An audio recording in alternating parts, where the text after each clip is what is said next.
Okay. Hi. Good morning, guys. Good morning, guys. This is Jeff right here, and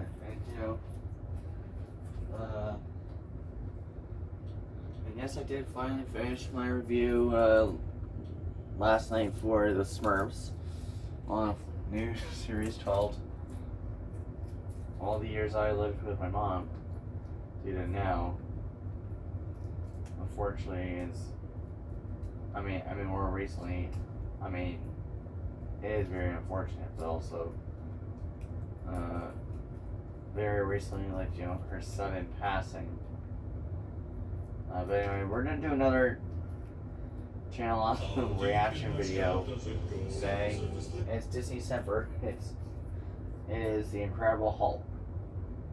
So yeah, I do know of this movie, but I've never seen it. I do know of the 2003 Hulk movie, which he has, of course, also reviewed on, but as a nostalgic episode. We might react to that at some point, but for right now we're just gonna focus on this.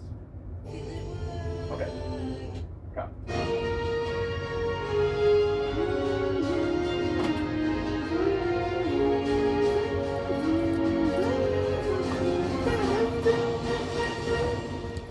Let's continue looking at the Marvel Cinematic Universe with The Incredible Hulk. Now, it's impossible to talk about this movie without talking about the film version that came before the Hulk. Many people regard it not as one of the worst comic book movies ever made, but one of the biggest comic book mistakes ever made. The movie was directed by Ang Lee, who just got done doing Crouching Tiger, Hidden Dragon. This is a very good, talented director, but he was obviously the wrong one for this. The movie was too abstract, too dramatic, too slow-paced, and somehow made the story of a giant green man who smashes things boring. So it was pretty tough to do a reboot several years later with that bad taste still in our mouths. Is it much better than the last one? Well, yeah, but it's still not that, Okay, let's look at the story. The film brilliantly starts off with an opening credit sequence that actually kind of shows what happened in the previous film. Bruce Banner is a scientist who discovers this formula that makes him a green monster, endangers his girlfriend, who's the daughter of a general, gets chased by the military, and disappears into the Amazon. That is the exact plot of the previous film, and yet it's not exactly a sequel. If you came into this film not seeing the first one, you could just see it as, oh, this is the backstory of this character. But there's just enough little changes that you could see it as a reboot. It's very, very clever that way. In my opinion, it's probably the smartest thing in the movie. Bruce Banner this time is played by Edward Norton, which seems like a good choice. He spends his time now in the jungle trying to find a cure for his condition. But the army, as well as his girlfriend, played this time by Liv Tyler, are still on the lookout for him. One man volunteers as guinea pig, played by Tim Roth, who also chases Banner while starting to get injections, turning himself into a giant green monster. Thus, the movie ends with Hulk versus Hulk, with one giant green monster pounding another giant green monster in a city. On paper, it sounds like this would be done a lot better, and even in the film, it kind of is. Edward Norton is a very good replacement, and he does a great job in the role. I'm always impressed how a guy with such a baby face and a high-pitched voice can come off as such an intelligent badass. Everything he says just sounds legitimate. You know he's not bullshitting around ever. Tim Blake Nelson plays a good scientist who may or may not be evil, and Tim Roth, once again, is a very enjoyable villain. The surprising downside of this movie is that, once again, the wow factor is very minimal. At first, the build-up is great. You see the Hulk in the shadows, it's kind of hard to make him out. He makes this appearance in a factory behind the smoke, and it's really good.